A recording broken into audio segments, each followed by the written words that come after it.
Pemirsa, kalau kita lihat ini cukup berbeda dengan tradisi presiden sebelum-sebelumnya. Karena untuk presiden terpilih yang kali ini nih, Prabowo Subianto justru melakukan pembekalan terhadap calon menteri dan calon wakil menterinya sebelum adanya pelantikan bagi mereka.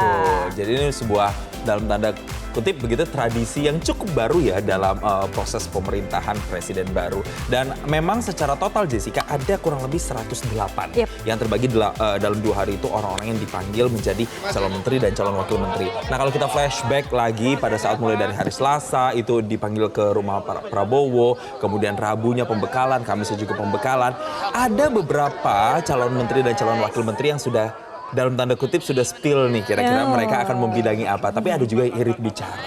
Iya, kalau kita lihat beberapa yang sudah kita bisa pastikan nih ya. Kalau kita lihat dari siapa aja sih yang dipanggil. Kalau Menteri Keuangan kayaknya sih masih sama nih pastinya. Kemudian masih ada wajah lama, masih ada Rosan Roslani di situ. Yang dia udah spill sih kalau dia akan di ekonomi tapi belum tahu posisinya di mana. Spesifiknya apa ya?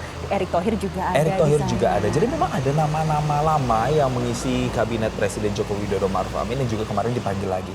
Tapi yang kemudian mencuri perhatian publik tidak hanya nama-nama lama, tapi juga nama-nama baru yang bahkan ini di luar ekspektasi. Karena yang dipanggil itu ada politisi, ada menteri yang menjabat, ada kemudian tokoh publik mulai dari atlet sampai dengan selebritas itu juga dipanggil. Bahkan musisi itu juga ikut ya ada di situ. Kita bisa lihat bersama dan ini kalau kita lihat kemarin tuh sempat viral. Nah, ini dia kita bisa saksikan bersama. Ini adalah salah satu selebriti yaitu Raffi Ahmad yang juga ikut dipanggil. Kalau kita lihat ini pakai batik gitu Pakai batik, betul. Jadi kalau diwawancara Raffi Ahmad tuh bilangnya saya akan ditugaskan untuk membidangi yang sesuai dengan bidang Raffi Ahmad. Yang kita tahu memang Raffi Ahmad ini kan belasan tahun berkiprah di dunia entertainment ya, di industri entertainment. Apakah kemudian nantinya juga akan membidangi ekonomi kreatif mungkin atau dunia perfilman atau apa? Semuanya masih belum digambarkan secara gamblang begitu. Tapi tidak hanya Raffi Ahmad, kalau dari selebritas itu juga ada Giring Ganesha, itu juga irit bicara juga.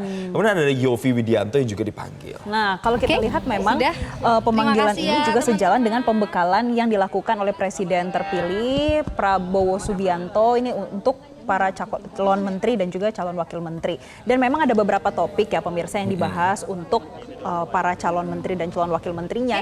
Jadi tadi sempat nih saya berbincang dengan jubirnya Prabowo, Bang Daniel. Dia menyampaikan kenapa sih ini semua dilakukan dan kenapa sebelum pelantikan. Nah, alasan apa ini untuk menyamakan visi misi di tahun 2024 sampai 2029. Karena ini kan banyak banget nih kabinet ini orang-orangnya banyak dan kita tahu ya kementerian dan lembaga ini juga bertambah. Jadi mereka itu harus berkolaborasi dan juga harus bonding, Jason. Jadi bukan kita doang yang bonding, menteri juga harus bonding begitu ya. Walaupun kalau kata Sufmi Dasko, ketua harian DPP Gerindra itu mengatakan mungkin masih ada juga nama-nama yang mungkin 1-2 yang masih akan dipertimbangkan untuk posisi calon menteri dan calon wakil menterinya. Tapi dari mereka yang datang, ini ya banyak orang menilai, pengamat-pengamat politik ya sudah hampir pasti ya mereka nantinya akan menduduki sejumlah kursi menteri atau wakil menteri dan juga lembaga-lembaga tertentu yang memang ada di pemerintahan Prabowo Subianto. Nah, tapi yang juga tidak kalah menarik adalah selain kalau tadi Jessica bilang selain dari orang-orang yang datang, tapi juga pematerinya.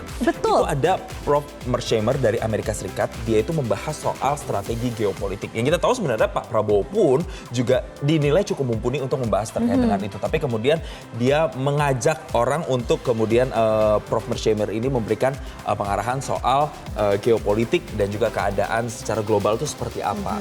Tentunya ini karena untuk melihat 5 tahun ke depan. Jadi pemirsa, pembekalan ini diberikan sebagai insight bagi para calon menteri dan calon wakil menteri supaya 5 tahun ke depan tuh mereka tahu apa sih yang akan dihadapi sebagian besar. Jadi di dalam perencanaan dan juga dalam kinerjanya nanti mereka pun bisa memiliki insight. Dan tadi saya sempat bertanya kira-kira untuk pembekalan seperti ini tuh hanya 1 kali aja diperlukan atau justru berkala karena kan kondisi global dan kondisi domestik itu dinamis, bisa berubah-berubah begitu ya. Tapi tidak hanya soal geopolitik atau geostrategis, ada juga kemudian yang tidak kalah penting adalah berbicara soal investasi. Jadi kemarin juga dalam Hambalang Retreat ini diundang juga Ray Dalio. Ray Dalio itu juga berasal dari Amerika Serikat yang merupakan seorang investor asing terkemuka yang kemudian juga memberikan pemaparan ya atau point of view dia bagaimana soal investor begitu ya, atau investasi di Indonesia. Nantinya memang hal-hal detailnya nanti bisa disampaikan oleh mereka-mereka pada saat kemarin itu datang begitu ya. Tapi yang lebih penting dari itu adalah bagaimana nanti hasil kerjanya. Betul. Outputnya akan seperti apa? Prosesnya selama 5 tahun ke depan seperti apa. Tapi Jason sebetulnya nggak cuma Hambalang Retreat ini aja yang menarik. Karena ada pendadaran nanti di Lembah Tidar di Magelang, Jawa Timur. Tapi kita nantikan lah ya itu seperti apa. Pendadaran itu semacam kayak wajib militer. Iya, gitu ya? kayak wajib militer. Jadi nanti mungkin mereka itu menjadi momen untuk lebih bonding bersama dengan calon menteri dan juga calon wakil menteri lainnya. Betul. Apapun terobosan dari pemerintahan baru ini, ya semoga diharapkan benar-benar bisa mengeluarkan output yang baik untuk masyarakat, berbagai visi, misi, program dan kebijakannya nanti benar-benar bisa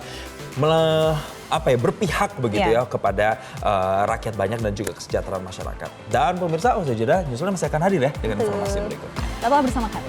Jelajahi cara baru mendapatkan informasi. Download Metro TV Extend sekarang.